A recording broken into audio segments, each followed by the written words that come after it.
तो बताएं कहां से शुरू करूं मैं? बताऊं कि मिस्टर आदिल को आपने मारा,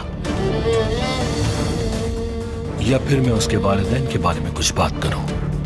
जाओ बताओ, जाओ, वो रहा दरवाजा, जाओ ना। जैसे ही बताओगे वो तुम्हारे सर में गोली मारेगा और उसके बाद फिर हम दोनों एक ही कब्र में दफन हो जाएंगे। जाओ बताओ। आपका ये सब जानना बहुत जरूरी है।